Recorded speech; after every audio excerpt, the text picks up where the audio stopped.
palakihin ng tama yung ating mga anak. Tama mga nanay, mga tatay. Kaya sabi ko nga po mga kababayan, sana maging madali yung healing. Kaya lang siyempre nagkasakitan na, it will take time. So hindi man natin yan pwede na i-impose, ipilit. So ang pwedeng gawin natin ay ganito po, magpalabas tayo ng mga magagandang advice.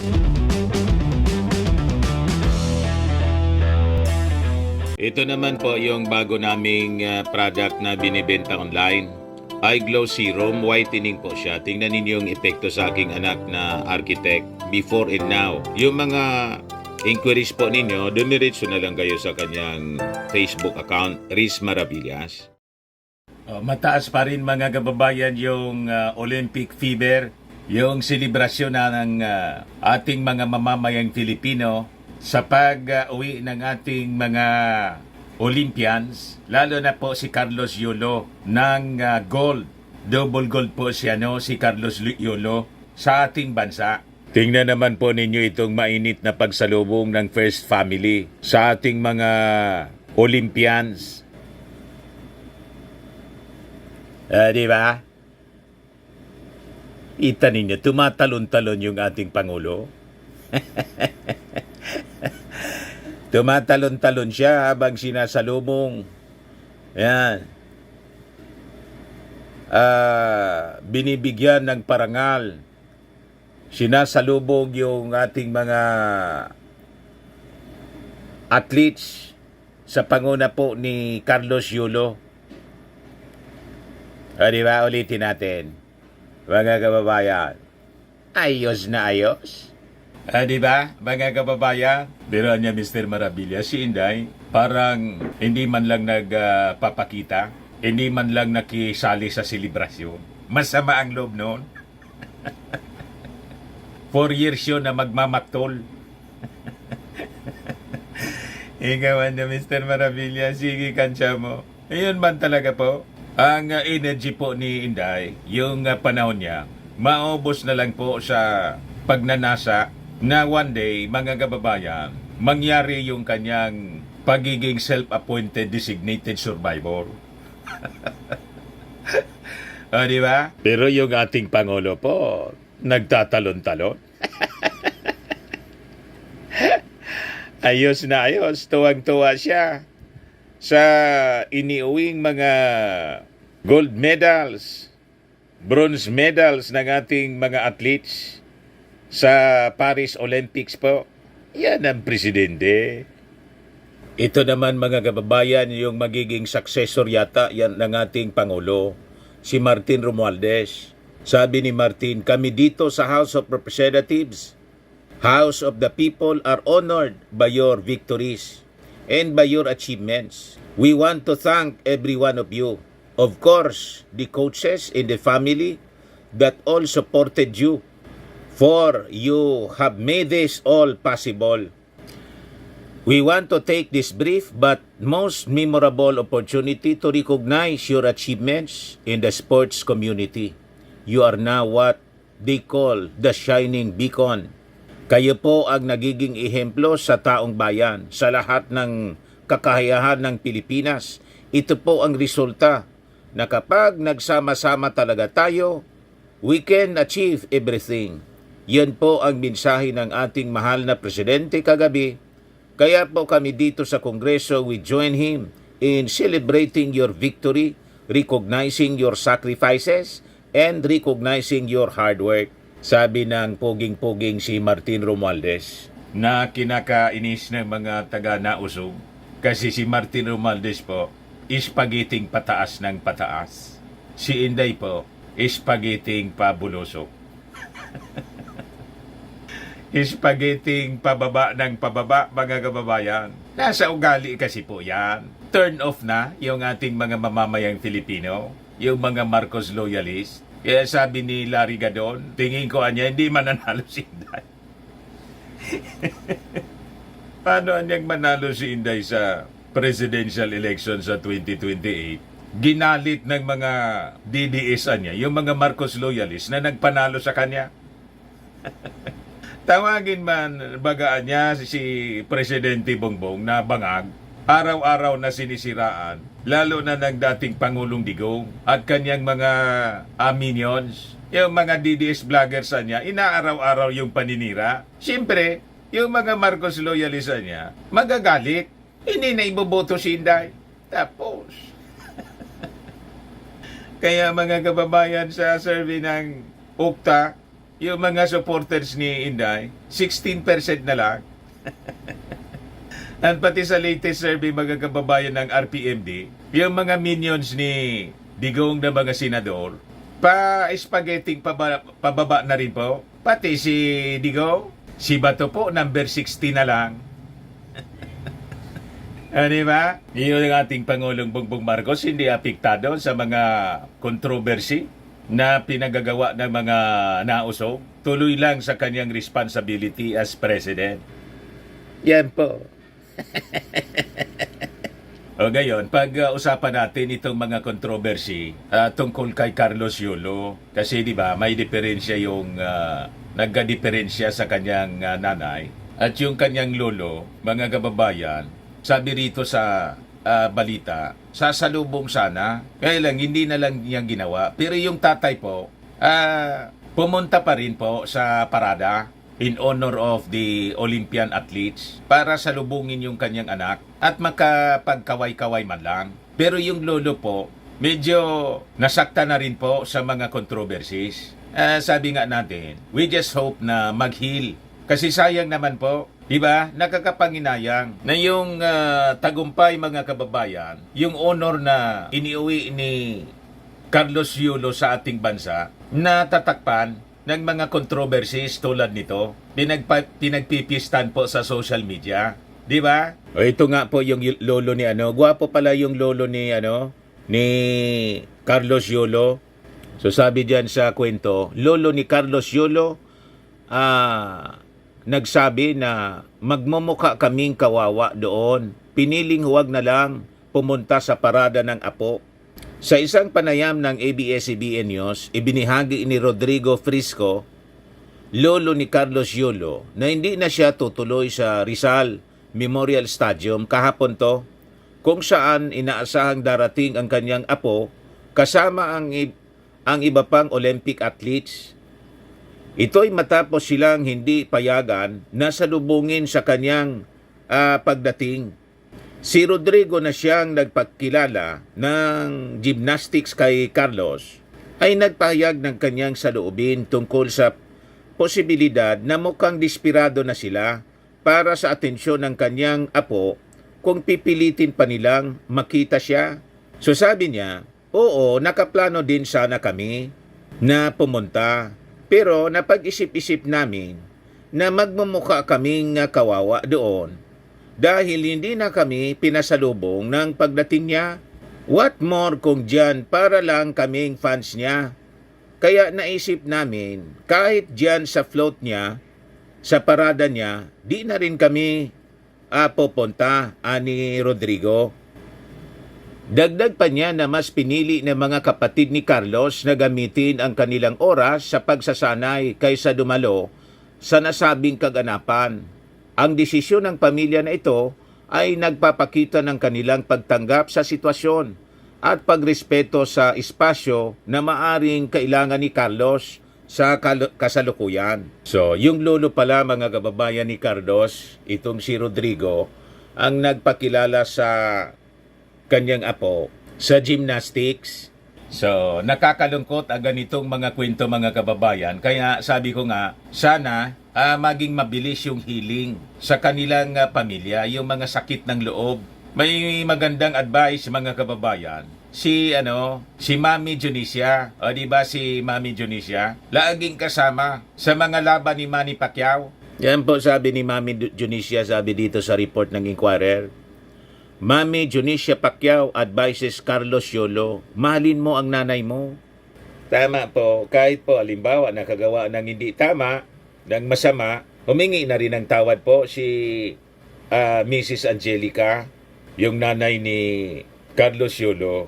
So sana makabalik yung dating relasyon nilang mag-ina. So tama itong advice ni Mami Jonicia. Mahalin mo ang nanay mo. May promise kasi siya mga kababayan sa Bible. Honor thy father and thy mother, sabi sa Ephesians. Yan po, Ephesians chapter 6 verse 1 to 4. Sabi diyan, honor thy father and thy mother, which is the first commandment with promise, that it may be well with thee, and thou mayest live long on the earth. Kita ninyo, yan po ang commandment with promise para niya humaba yung buhay mo. Kasi galing ka sa katawan ng iyong nanay.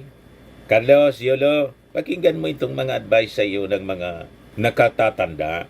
Mahalin mo yung nanay mo. And that is biblical. Para daw humaba ang iyong buhay sa mundong ibabaw. And that commandment is, yan ang commandment with promise. Yan o. The first commandment with promise. Pero balance po ang command. And ye fathers, provoke not your children to wrath, but bring them up in the nurture and admonition of the Lord. So hindi lang sa tatay, pati sa nanay, ang turo ng Bible mga kababayan, balansyado. Huwag niyo huwag ninyong galitin ang inyong mga anak. Do not provoke them unto wrath. Kaya naintindihan din natin na nagalit si Carlos Yolo, na-provoke siya eh. Ang nakapag-provoke sa kanya, una, yung hindi pinaalam, kinubra yung kanyang kwarta, diniposito ng nanay, hindi sa pangalan ng kanyang anak, kundi sa pangalan niya. Sabi ko nga, foul man yun po. Hindi maganda. Sana naman hindi niya pinakialaman. Sabihin pang anak niya, huwag ninyong gagawin po yon mga nanay, mga tatay. Kasi talagang mag-aaway kayo niyan. Sabihin pang kayo yung nagpalaki. Unang-una, yung mga anak natin mga kababayan, hindi man nila ginusto maging anak natin. Di ba?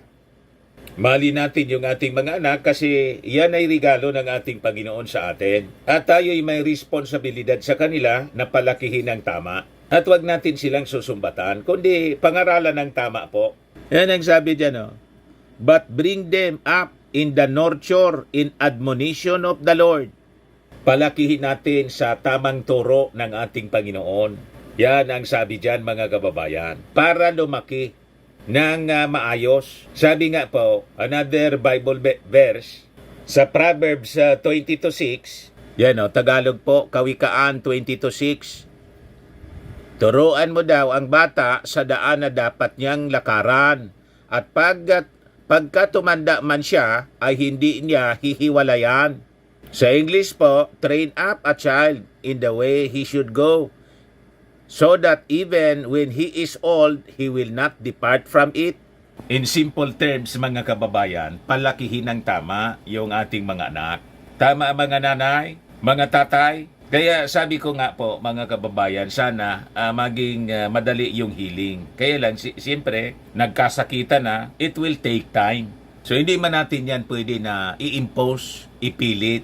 So, ang pwedeng gawin natin ay ganito po, magpalabas tayo ng mga magagandang advice. So, maganda itong advice ni Mami Jonicia. Kaya si Manny Pacquiao po, nakakatawa din. Kasi kahit nagkaiwalay si Mami Jonicia at ng tatay niya, si Manny Pacquiao, hindi nagtanim ng sama ng loob. Sinuport pa rin niya yung kanyang tatay. Sabi ni Mami Jonicia, malin mo ang nanay mo, huwag kang magtanim, kikim ng samang loob.